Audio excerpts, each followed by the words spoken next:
Hello friends, welcome to elite சமையல். நான் ரேணுகா திருவேங்கடம். நான் இன்றைக்கி புதினா ரைஸ் கொஞ்சம் டிஃப்ரெண்ட்டாக இது ரெஸ்டாரண்ட் ஸ்டைலில் எப்படி பண்ணுறதுன்னு செய்து காண்பித்திருக்கேன். இதில் அந்த தொகையில் நம்ம முதல்ல ஒரு தொகையில் மாதிரி பண்ணி எடுத்துப்போம். அந்த தொகையில் செய்து நம்ம ஒரு வாரத்துக்கு ஃப்ரிட்ஜில் வச்சுக்கலாம். அந்த மாதிரி வச்சுட்டிங்கன்னா நீங்கள் 2 தடவை இல்லைன்னா 3 தடவை புதினா சாதம் ஒரு லஞ்ச் பாக்ஸுக்கு நீங்கள் செய்து கொடுக்குறது ரொம்ப நல்லாயிருக்கும். இதில் நான் பூண்டு போட்டிருக்கேன். பூண்டு போட விருப்பம் இல்லாதவங்க பூண்டு இல்லாமையும் நீங்கள் பண்ணலாம், அதுவும் ரொம்ப நல்லாயிருக்கும். பூண்டு இல்லைன்னா கொஞ்சம் பெருங்காயத்தை கொஞ்சம் கூட போட்டுக்கோங்க, டேஸ்ட் அவ்வளோ நல்லாயிருக்கும். செய்து பாருங்கள் ஃப்ரெண்ட்ஸ். இந்த புதினா சாதத்துக்கு முதல்ல நம்ம ஒரு பேஸ் பண்ணிப்போம். இந்த சட்னி அரைச்சி நம்ம ரெஃப்ரிஜிரேட் பண்ணி கூட வச்சுக்கலாம், வீணாக போகாது. ஒரு 5-6 நாளைக்கு நம்ம வச்சுக்கலாம். நான் கிட்டத்தட்ட ஒரு டம்ளர் அரிசி எடுத்து சாதம் வடித்து வச்சு நல்லா ஆற வச்சுருக்கேன். இது கிட்டத்தட்ட ஒரு 200லேருந்து 250 கிராம் இருக்கும். இதுக்கு நல்ல பெரிய புதினா கட்டு ஒரு கட்டு, பெரிய வெங்காயம் ஒரு வெங்காயம், ஒரு 3 டேபிள் ஸ்பூன் புளி, அதாவது புளி ஒரு நெல்லிக்காய் அளவு புளியை கொஞ்சம் கெட்டியாக கரைச்சி வச்சுருக்கேன். முந்திரி பருப்பு இது ஆப்ஷனல் தான், பிடிச்சவங்க போட்டுக்கோங்க, இல்லைன்னா விட்டுருங்க.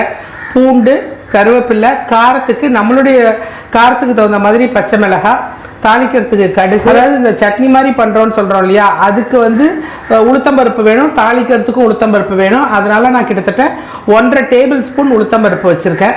முதல்ல நம்ம அந்த துவையில் ரெடி பண்ணி போவாங்க. அப்புறம் இதுக்கு கொஞ்சம் நெய், எண்ணெய் ரெண்டுமே வேணும், தேவையான அளவு உப்பு.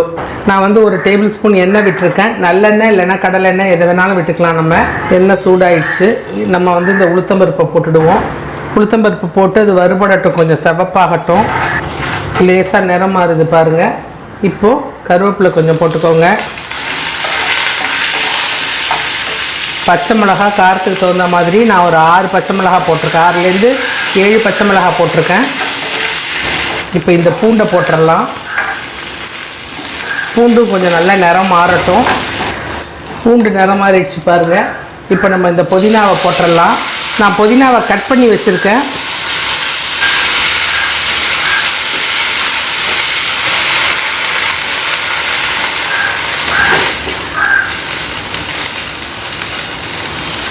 புதினா நல்லா வதங்கிடுச்சு, நல்ல ஒரு வாசனையும் வருது.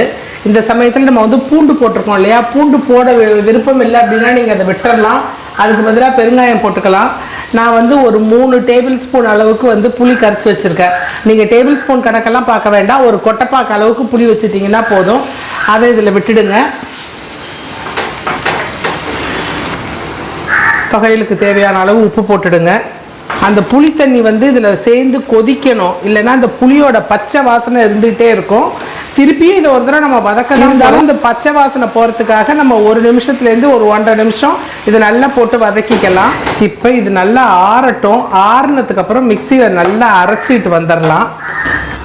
நம்ம வதக்கி வச்சுருந்ததெல்லாம் நல்லா ஆறுனதுக்கப்புறம் அரைச்சிட்டு வந்துட்டு பாருங்க. நம்ம எண்ணெயும் நெய்யுமா விட்டுக்கலாம். ஃபுல்லாகவே நெய் விட்டால் நமக்கு ரொம்ப ஹெவியாக இருக்க மாதிரி இருக்கும். நான் 1 டேபிள் ஸ்பூன் நெய் விட்டுருக்குறேன். இன்னொரு 1 டேபிள் ஸ்பூன் எண்ணெய் விட்டுருக்குறேன். கொஞ்சம் கடுகு போட்டுக்கோங்க. கடுகு பொரியட்டும். கடுகு பொரியுது. உளுத்தம்பருப்பு போட்டுடுங்க. உளுத்தம்பருப்போடு சேர்ந்து அந்த நம்ம வச்சுருக்க முந்திரி பருப்பையும் போட்டுடுங்க. உளுத்தம்பருப்பும் முந்திரி பருப்பும் நிறம் மாறிடுச்சு பாருங்கள். இப்போ நம்ம வெங்காயம் வச்சுருக்கோம் இல்லையா, வெங்காயம் கருவேப்பிலை ரெண்டையும் போட்டுடுங்க. இந்த வெங்காயம் வதங்கிறதுக்கு கொஞ்சம் உப்பு. வெங்காயம் நல்லா முக்கால் பங்கு வதங்கிருச்சு. இப்போ நம்ம அரைச்சி வச்சுருக்கோம் இல்லையா விழுது, அது அடுப்பை சிம்மில் வச்சுட்டு இந்த விழுதை தேவையான அளவுக்கு இந்த புதினா சட்னியை இதில் சேர்த்துருங்க.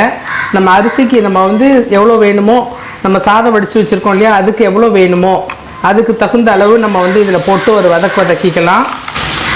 வதக்கிட்டு நம்ம உப்பு ஏற்கனவே இந்த சட்னிக்கு கொஞ்சம் தேவையான அளவு வச்சுருக்கோம். வெங்காயம் வதங்கிறதுக்கு தேவையான அளவு தான் நம்ம உப்பு போட்டிருக்கோம்.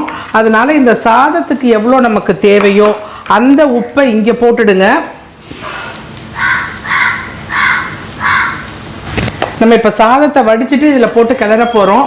நம்ம சாதம் வடிக்கலைன்னா கூட இந்த மாதிரி பண்ணிவிட்டு குக்கரில் நீங்கள் டைரெக்டாக 1க்கு 2.25 தண்ணி வச்சு இந்த புதினா ரைஸை டைரெக்டாகவும் வைக்கலாம். சாதம் வடிக்காமல் டைரெக்டாக அரிசியை களைஞ்சி வச்சும் வைக்கலாம், அதுவும் நல்லா நல்லா 1 நிமிஷம் நல்லா வதங்கிக்கோங்க. நல்ல ஒரு வாசனை வரும். இந்த வாசனை வர சமயத்தில் நம்ம வச்சிருக்கிற சாதத்தை அப்படியே கொஞ்சம் உதுத்து விட்ட மாதிரி இதில் போட்டுடுங்க.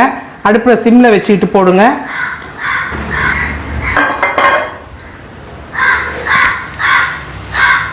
நம்ம இப்போ இது நல்லா கிளறிக்கலாம். நெய் வேணும்னா 1 ஸ்பூன் விட்டுக்கோங்க. சுவையான புதினா சாதம் ரெடி ஆகிடுச்சு பாருங்கள். இதில் வந்து காரம் எல்லாமே நம்மளுடைய விருப்பத்துக்கு தகுந்த மாதிரி போட்டுக்கலாம். இன்னொன்று இதில் வெங்காயம் போடணுன்னாலும் நீங்கள் போடலாம், போடலை அப்படின்னு சொன்னால் கொஞ்சம் பெருங்காயம் போட்டுக்கோங்க, அதுவும் ரொம்ப நல்லாயிருக்கும். டைரெக்டாக குக்கரில் வச்சாலும் நல்லாயிருக்கும். இதை நீங்கள் வந்து ஒரு லஞ்ச் பாக்ஸ் ரெசிபியாகவும் செய்து கொடுக்கலாம்.